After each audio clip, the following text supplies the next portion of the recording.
Formula ఈ race case దర్యాప్తునకు సంబంధించి BRS కార్యనిర్వాహక అధ్యక్షుడు కేటీఆర్ ఇవాళ ఏసీబీ ఎదుట విచారణకు హాజరు కానున్నారు. మరిన్ని వివరాలు మా ప్రతినిధి రఘువర్ధన్ ప్రత్యక్ష ప్రసారం ద్వారా అందిస్తారు.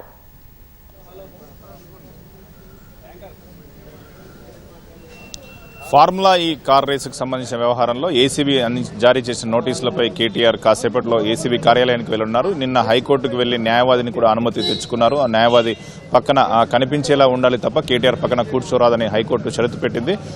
ప్రస్తుతం కాసేపు క్రితమే కేటీఆర్ ఈ విచారణ వెళ్తున్న సమయంలోనే కాసేపు క్రితమే కేటీఆర్ తన సామాజిక మాధ్యమం ఎక్స్లో కీలకమైన పోస్ట్ చేశారు. హైదరాబాద్ నగర బ్రాండ్ ఇమేజ్తో పాటు తెలంగాణ ప్రపంచవ్యాప్త గుర్తింపు తీసుకొచ్చేందుకు ఫార్ములా ఈని ఎంతో కష్టపడి తీసుకొచ్చామని, ఎలక్ట్రానిక్ వాహన రంగంలో హైదరాబాద్ గమ్యస్థానంగా మార్చడమే లక్ష్యంగా ఈ ఎజెండాతో ముందుకొచ్చామని, తెలంగాణ మొబిలిటీ వ్యాలీలో ఎలక్ట్రానిక్ వాహనాల ఇన్నోవేషన్, రీసెర్చ్, తయారీ రంగాల్లో పెట్టుబడులు తెచ్చి ఉద్యోగాలు కల్పించాలని లక్ష్యంగా ఉందని కేటీఆర్ పేర్కొన్నారు. ఫార్ములా ఈ సందర్భంగా నిర్వహించిన ఈ మొబిలిటీ వీక్ ద్వారా 12,000 కోట్ల రూపాయల పెట్టుబడులను ఆకర్షించగలగామని కూడా కేటీఆర్ తన ఎక్స్లో పేర్కొన్నారు. నీచమైన రాజకీయాలు చేసే వారికి ఇటువంటి అంశం అర్థం కాదని, విజ్ఞులైన తెలంగాణ ప్రజలకు ఈ అంశాలని తెలుసని, తమ ప్రభుత్వ విజన్ నిజాన్ని తెలంగాణ ప్రజలకు తప్పకుండా గుర్తిస్తారని, ఎప్పటికే సత్యం న్యాయం గెలుస్తుందని కేటీఆర్ తన సామాజిక మాధ్యమం ఎక్స్లో పోస్ట్ చేశారు. ప్రస్తుతం మనతో బీఆర్ఎస్ మాజీ ఎమ్మెల్యే గండ్ర వెంకటరమణారెడ్డి ఉన్నారు. వెంకటరమణారెడ్డి గారు, కేటీఆర్ ఇవాళ విచారణకు హాజరు అవుతున్నారు. ఏం చెప్తాల్సుకున్నారు బీఆర్ఎస్ పార్టీ తరఫున? ఈరోజు రాష్ట్ర ప్రభుత్వం కొత్తగా అధికారంలోకి వచ్చిన తర్వాత పరిపాలన మీద దృష్టి పెట్టకుండా ఈరోజు BRS party working president KTR గారి మీద, అదేవిధంగా రాష్ట్ర మాజీ ముఖ్యమంత్రి కేసీఆర్ గారి మీద, హరీష్ రావు గారి మీద, అందరి మీద ఒక్కొక్క పద్ధతి ప్రకారం ఏ రకంగానైనా వీళ్ళ మీద కేసులు పెట్టాలి, వీళ్ళని ఇబ్బంది పెట్టాలనేటువంటి ప్రయత్నం చేస్తూ ఉన్నాడు. ప్రభుత్వం ఏర్పడ్డ 1 ఇయర్ తర్వాత ఫార్ములా ఈ కేసుకు సంబంధించి ఏం చెప్తారు? ఏసీబీ మోపిన అభియోగాలపై, ఏసీబీ కేసినటువంటి అభియోగాల మీద ఈరోజు అన్ని విషయాలు గతంలోనే మీడియా సమీక్షలో కూడా చెప్పిళ్ళు. అదే విషయాన్ని మరొకసారి బహిర్గతం చేస్తారు.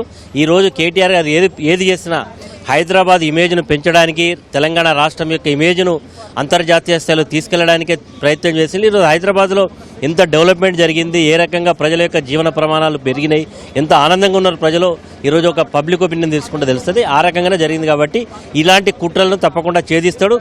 మరి కడిగిన ముత్యాలగా కేటీఆర్ గారు బయటకు వస్తారు. ఇది బీఆర్ఎస్ నేతలు చెప్పిన దాని ప్రకారం చూసుకుంటే కేటీఆర్కి సంబంధించి ఎటు ఒక హైదరాబాద్ విజన్, తెలంగాణ విజన్ అభివృద్ధి చేసేందుకు చర్యలు తీసుకున్నారు తప్ప ఎటువంటి తప్పు చేయలేదని బీఆర్ఎస్ నేతలు అంటున్నారు. ఇప్పుడే ప్రస్తుతం కేటీఆర్ నివాసానికి ఇప్పటికే సోదరి కవితతో పాటు మాజీ మంత్రులు, ఎమ్మెల్యేలు, ఎమ్మెల్సీలు, సీనియర్ నేతలు చేరుకున్నారు. కాసేపట్లో 9:30 ప్రాంతంలో కేటీఆర్ ఇక్కడ నుంచి బంజారాహిల్స్లోని ఏసీబీ కార్యాలయానికి వెళ్లనున్నారు. నందినగర్ నివాసం నుంచి వెళ్లనున్నారు. ఇప్పటికే అడ్వకేట్ను కూడా హైకోర్టు అనుమతించిన నేపథ్యంలో గతంలో అదనపు అడ్వకేట్ జనరల్ గా పనిచేసిన రామచంద్రరావు ఇప్పటికే కేటీఆర్ నివాసానికి చేరుకున్నారు. ఆయనతో పాటు కలిసి కేటీఆర్ వెళ్లనున్నారు. ఇక్కడ బంజారాహిల్స్ నివాసం, కేటీఆర్ నివాసం వద్ద పూర్తి స్థాయిలో నేతలు, కార్యకర్తలతో కోలాహలం కనిపిస్తుంది. పోలీసులు కూడా భారీ ఎత్తున ఇక్కడికి వచ్చిన సందర్భం ఉంది. ఎందుకంటే కేటీఆర్తో పాటు వెంట ఇతర నేతలు వెళ్లకుండా కట్టడి చేసే ప్రయత్నం ఉంది. ఎందుకంటే మొన్న ఏసీబీ విచారణకు మొదటి రోజు హాజరయ్యే రోజు కూడా పోలీసులు ఒకటే విషయం చెప్పారు, ఇతర నేతలందరూ వెంట వస్తే ఇబ్బంది అవుతుందని చెప్పారు. దీంతో ఒకటే వాహనంలో వెళ్లాలని సూచించారు. ఇవాళ కూడా అదే పరిస్థితి కొనసాగే అవకాశం కనిపిస్తుంది. అటు బీఆర్ఎస్ నేతలకు సంబంధించి ముందస్తుగా ఎటువంటి ఆందోళనలు చేసినా, ఏం జరిగినా కూడా ముందు జాగ్రత్త కూడా పోలీసులు పకడ్బందీ ఏర్పాట్లు చర్యలు చేపడుతున్నారు. ఇప్పటికే సీనియర్ నేత మాజీ మంత్రి హరీష్ రావును పోలీసులు గృహ నిర్బంధం చేశారు. గృహ నిర్బంధం కూడా చేసిన పరిస్థితి ఉంది. ప్రస్తుతం మనం చూడవచ్చు ఇప్పటికే బీఆర్ఎస్ నేతలు, న్యాయవాదుల బృందం ఇప్పటికే తెలంగాణ కేటీఆర్ నివాసానికి చేరుకుంటున్నారు.